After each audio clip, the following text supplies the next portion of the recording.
നമസ്കാരം. ബീഹാർ നിയമസഭയിൽ വനിതാ അംഗത്തിനെതിരെ അനുചിതമായ പരാമർശം നടത്തിയ മുഖ്യമന്ത്രി നിതീഷ് കുമാറിനെതിരെ ശക്തമായ വിമർശനം ഉയരുന്നു. മുഖ്യമന്ത്രി ഒരു കാരണവശാലും പറയാൻ പാടില്ലാത്ത വാക്കുകളാണ് അദ്ദേഹത്തിൽ നിന്നുണ്ടായത് എന്നാണ് പ്രതിപക്ഷം കുറ്റപ്പെടുത്തുന്നത്. RJD അംഗമായ രേഖാദേവിയോടാണ് മുഖ്യമന്ത്രി ആക്രോശിച്ചത്. നിങ്ങളൊരു സ്ത്രീയാണ്, നിങ്ങൾക്കൊന്നും അറിയില്ലേ എന്നായിരുന്നു മുഖ്യമന്ത്രി നടത്തിയ പരാമർശം. ബീഹാറിൻ്റെ പ്രത്യേക പദവിയും സംവരണവും സഭയിൽ ഉന്നയിച്ച് പ്രതിപക്ഷം സഭയിൽ മുദ്രാവാക്യങ്ങൾ ഉയർത്തുന്നതിനിടെയാണ് മുഖ്യമന്ത്രി കോപാകുലനായത്. മുഖ്യമന്ത്രിയുടെ പരാമർശം നിയമസഭയിൽ ശക്തമായ ബഹളത്തിന് ഇടയാക്കി. പ്രതിപക്ഷ MLA മാർ പ്രതിഷേധവുമായി രംഗത്തെത്തി.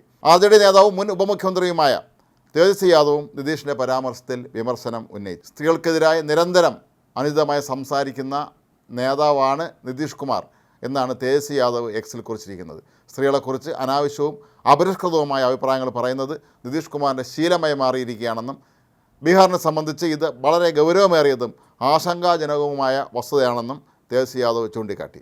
കുറേ നാൾ മുമ്പ് നിതീഷ് കുമാർ ആദിവാസി വിഭാഗത്തിൽ നിന്നുള്ള BJPയുടെ വനിതാ MLAയുടെ സൗന്ദര്യത്തെക്കുറിച്ച് നടത്തിയ പരാമർശവും അന്ന് അതിശക്തമായ തോതിലുള്ള പ്രതിഷേധം ഉയർത്തിയിരുന്നു. പലപ്പോഴും നമ്മുടെ ദേശീയ നേതാക്കൾ പോലും ഇത്തരം സന്ദർഭങ്ങളിൽ പ്രയോഗിക്കുന്ന പദപ്രയോഗങ്ങൾ പിന്നീട് വലിയ വിവാദങ്ങളായി മാറാറുണ്ട്. നിതീഷ് കുമാർ നല്ലൊരു ഭരണാധികാരിയാണ്, മികച്ച ദേശീയ നേതാവാണ് എങ്കിൽ പോലും പലപ്പോഴും അദ്ദേഹവും ഇത്തരത്തിലുള്ള പരാമർശങ്ങൾ, പെട്ടെന്നുള്ള രോഷത്തിൽ ഇത്തരം ചില പരാമർശങ്ങൾ നടത്തുന്നത് പതിവാക്കിയിരിക്കുകയാണ്. നേരത്തെ ബീഹാർ മുഖ്യമന്ത്രിയായിരുന്ന ലാലു പ്രസാദ് യാദവ് ആണെങ്കിൽ ഇത്തരം കാര്യങ്ങളിൽ മറ്റാരെയും കടത്തിവെട്ടുന്ന രീതിയിൽ മോശമായ പരാമർശങ്ങൾ നടത്തിയിരുന്ന ഒരാളാണ്. ഉത്തരേന്ത്യൻ രാഷ്ട്രീയത്തിലൊക്കെ തന്നെ പൊതുവെ സ്ത്രീകളെ എപ്പോഴും അകറ്റി നിർത്തുന്ന ഒരു പതിവുണ്ട് എന്ന് പല വനിതാ സംഘടനകളും ആരോപണം ഉന്നയിക്കുന്ന സാഹചര്യത്തിൽ കൂടിയാണ് ബീഹാറിലെ മുഖ്യമന്ത്രി ഇപ്പോൾ ഇത്തരത്തിലുള്ള വളരെ മോശമായ രീതിയിലുള്ള പരാമർശം നടത്തിയിരിക്കുന്നത്.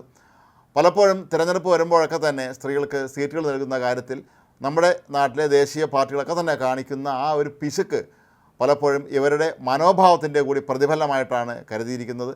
അത്തരത്തിലുള്ള ഒരു പരാമർശം തന്നെയാണ് ഇപ്പോൾ നിതീഷ് കുമാറിൻ്റെ ഭാഗത്തു നിന്നും ഉണ്ടായിരിക്കുന്നത് എന്നാണ് പ്രതിപക്ഷ കക്ഷികൾ ആരോപിക്കുന്നത്.